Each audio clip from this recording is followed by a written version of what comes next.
Hear your favorite NFL legends sharing their stories and insights every week, right here on Thursday Night Tailgate with Chris Mascaro and Bob Lazari. Take it away, guys. There's no way out. And now back with us here on Thursday Night Tailgate is former Vikings wide receiver Matthew Hatchette. Let me remind you about Matthew's background. He's from Jefferson, Ohio, which is in the very northeastern part of the state. Played his college ball at Mercyhurst and later transferred to Langston University in Oklahoma. Matthew was a seventh-round draft pick in 1997 by the Minnesota Vikings, and he played in the NFL from 97 to 2003 for the Vikings, Jets, Raiders, and Jaguars. Also played one season in NFL Europe for the Amsterdam Admirals, where he was named to the All-NFL Europe team. That season, he broke the league's receiving record in number of passes caught, yardage, and touchdowns. For his NFL career, he had 60 receptions for 887 yards and 6 touchdowns. And after his time in the league, Matthew moved out to California, started an acting and producing career. He was the executive producer of an independent film called The Take, starring amongst others Rosie Perez, who was nominated for Best Supporting Actress in an Independent Film. Matthew's production company produced that film, and he is continuing to do work there, and we're excited he is back with us again tonight here on Thursday Night Tailgate.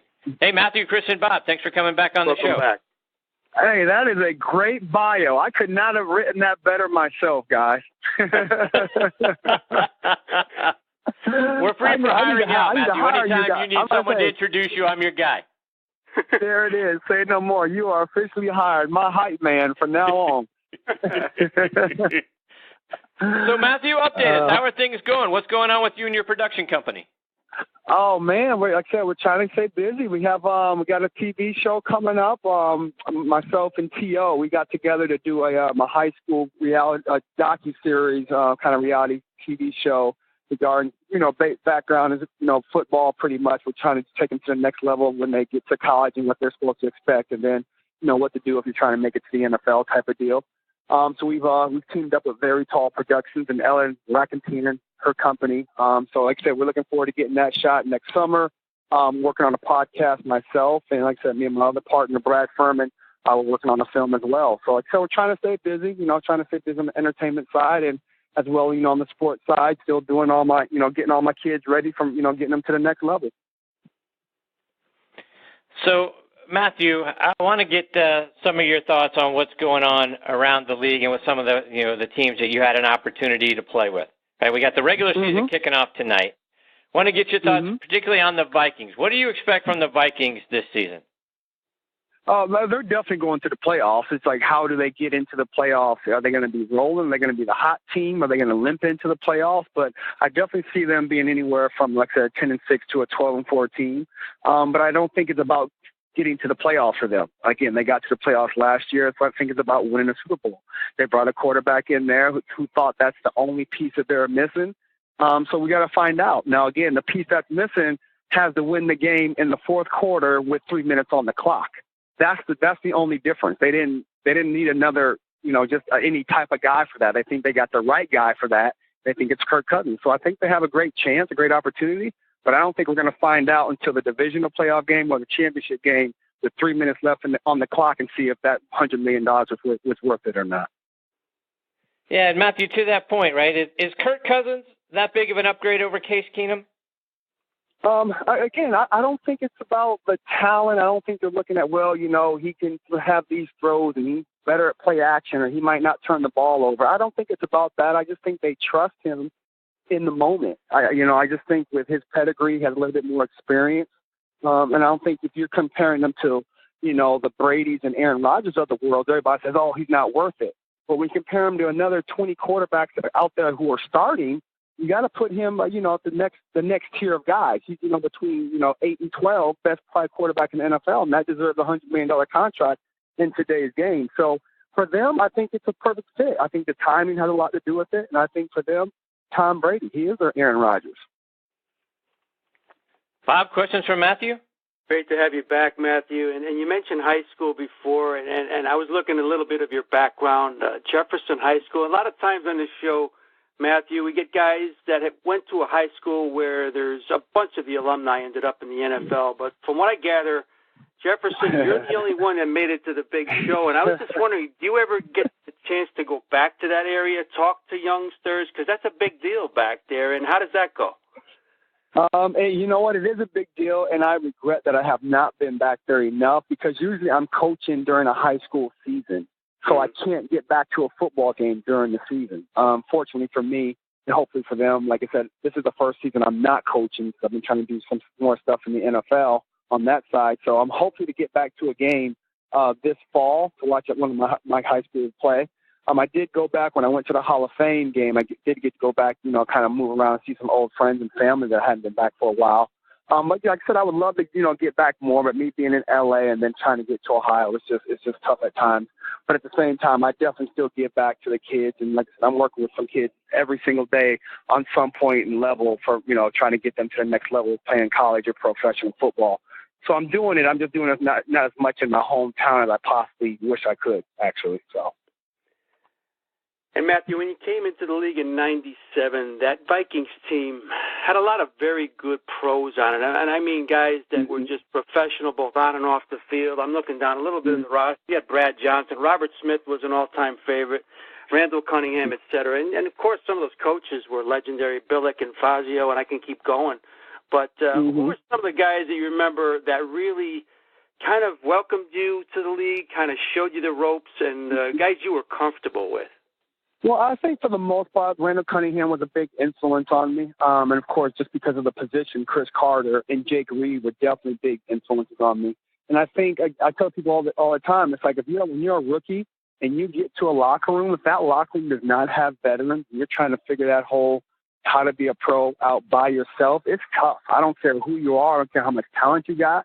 And especially if you're in a city like Miami, you're in New York or L.A., it's going to be tough. But like I said, when I got there, it was about football. And they kind of let me know that from not what they were telling me, but just from their actions. It wasn't about, where's the party or where's the hangout. Or it was like, hey, how are we going to get this win on Sunday? That was the number one priority. How are we going to get the win? Then after you win, how are we going to recover so we can have a good week of practice and go win again?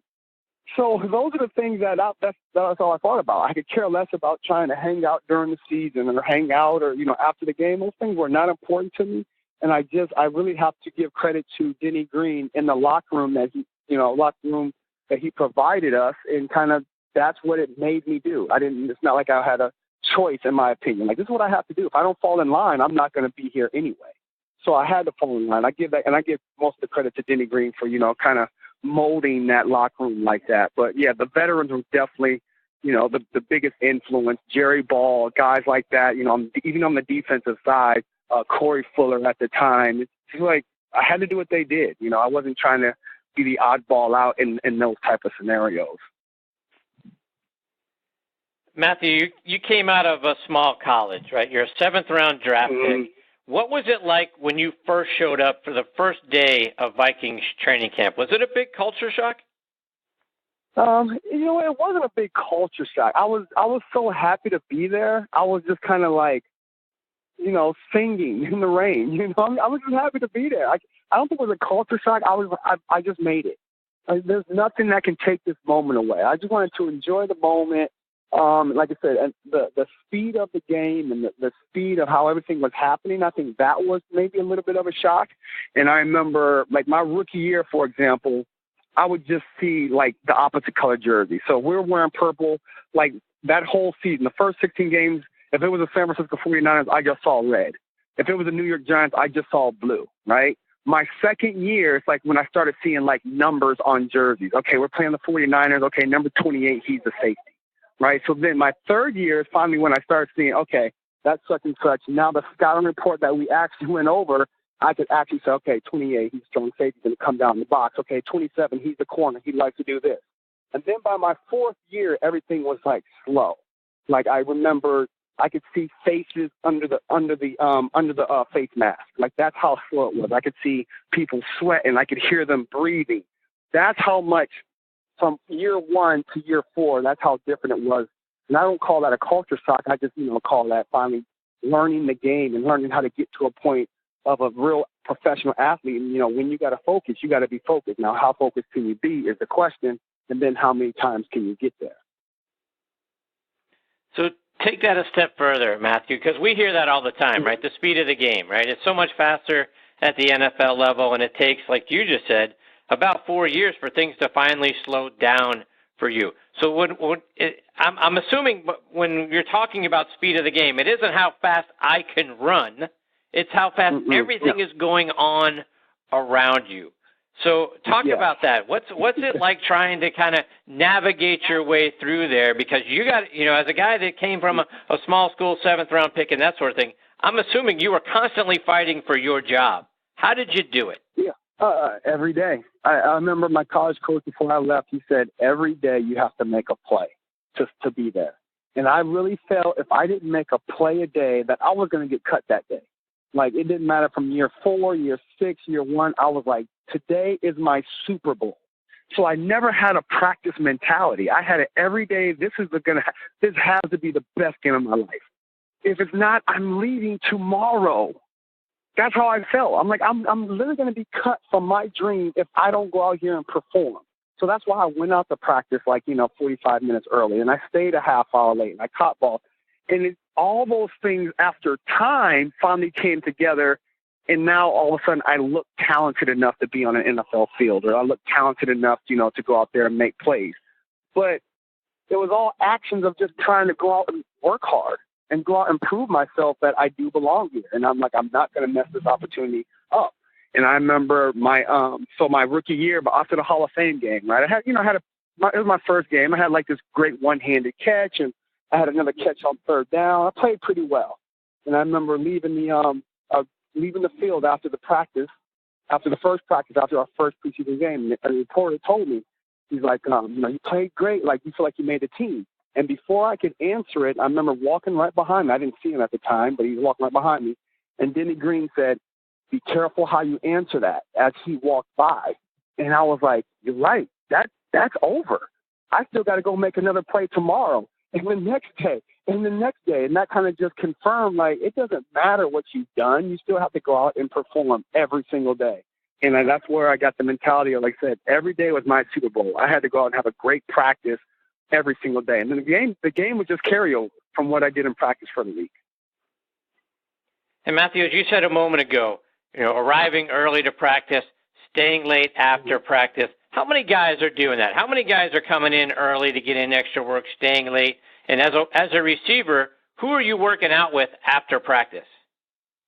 At the time, I didn't think I had great hands, so I would always just pretty much catch the ball. I was on the ball machine every day after practice and before practice.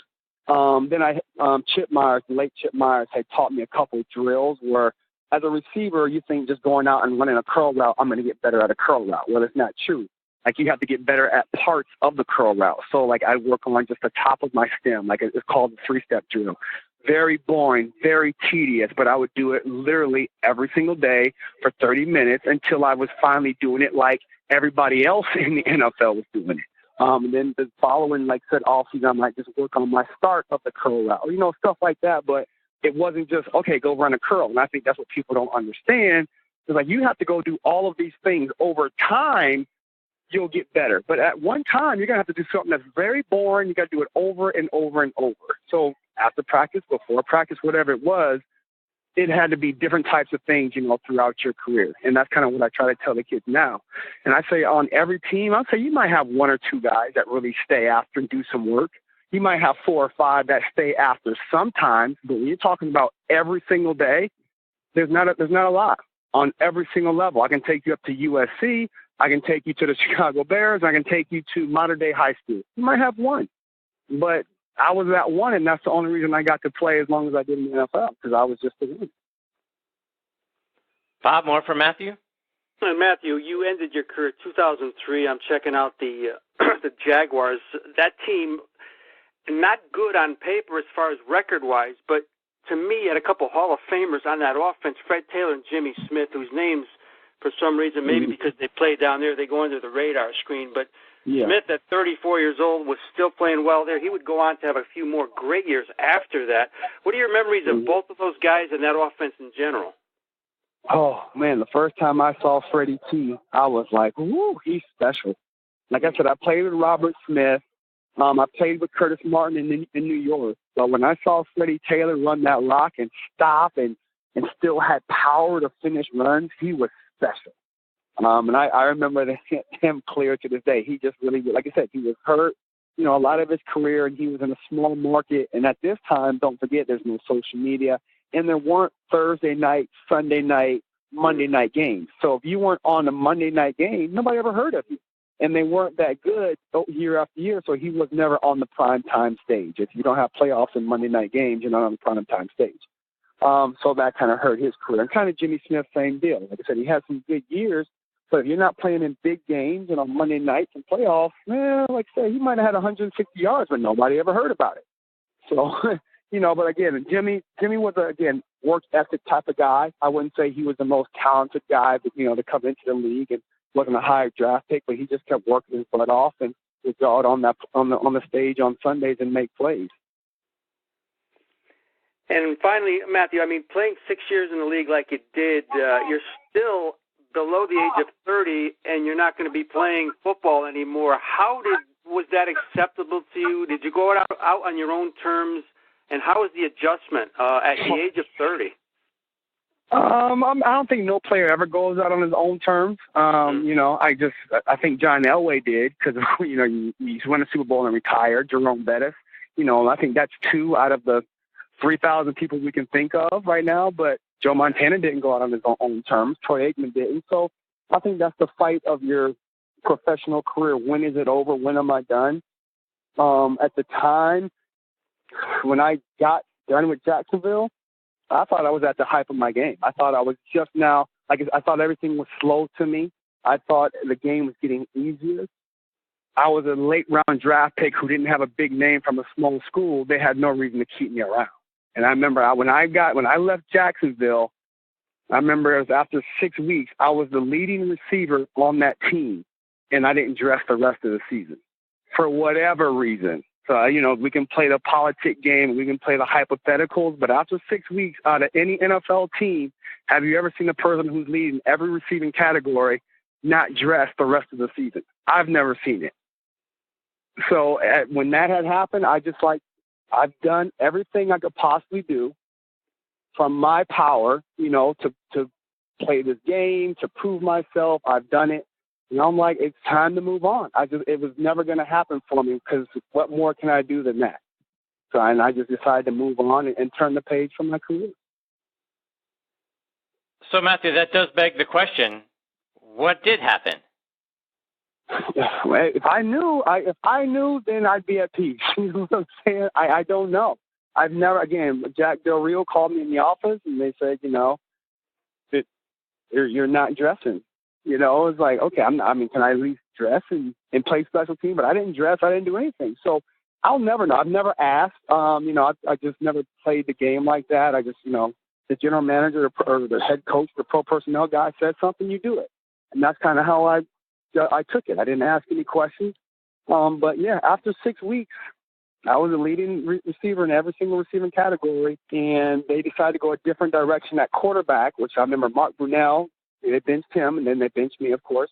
And I remember, I think they tried to tell the media that Mark Brunell was hurt. And then Brunell did an interview that week, and Mark Brunell was like, I'm not hurt. So whatever politic game they were playing at the time, I don't know. But, like I said, they make the decisions. I was just like, I just went out and practiced the next week like it was my Super Bowl during practice, and just did the best I possibly can and practiced the rest of the year. But I didn't dress another game the rest of the year. And I don't know, and I never will. But so Matthew, go ahead. I'm sorry. Go ahead. No, finish your thought, please. I'm saying, but like I said, maybe if I would have dressed week 8 and I would have got hit and got hurt and been paralyzed the rest of my life, I don't know what was going to happen, even if I was playing. I just take what did happen to me as a positive, and I move on from it. And so you go attack the next day like you attacked the day before. So, Matthew, before we let you go, remind our listeners again, how can they stay up to date with all the great things that you're doing with your production company and, stay connected with you, online and on social media? Well, yeah, this weekend I got a big weekend. I'm in Minnesota all weekend doing some appearances, doing some radio stuff. They're bringing back the 98 Vikings for a reunion here in Minnesota. To kind of congratulate us on a great season where we had the #1 offense in NFL history. So they're bringing us all back. So I'll be out here this whole weekend, having a good time with all my old teammates from the Vikings. And then, like I said, I'm on my Twitter. I'll be on my Twitter. So Hatch89 is, probably the best way to reach me. And I said I get on my Twitter a lot, like to, mess around on that, have fun and keep everybody posted from there. Well, Matthew, we can't thank you enough for taking time out of your night to come back and be a part of the show. We always have such a great time with you. We hope you'll come back and do it again soon. Anytime. Absolutely, guys. You guys need me anytime, man. I'm definitely here. Thanks for being here. We appreciate you, Matthew. Take care. All the best to you and your family. Good luck with the production company. We look forward to catching up with you again soon. All right. Thanks, guys. Talk soon, man. Have a good one. Take care. You too. Hey. See you, Matthew. That is former wide receiver Matthew Hatchette. Bob, that just makes no sense to me.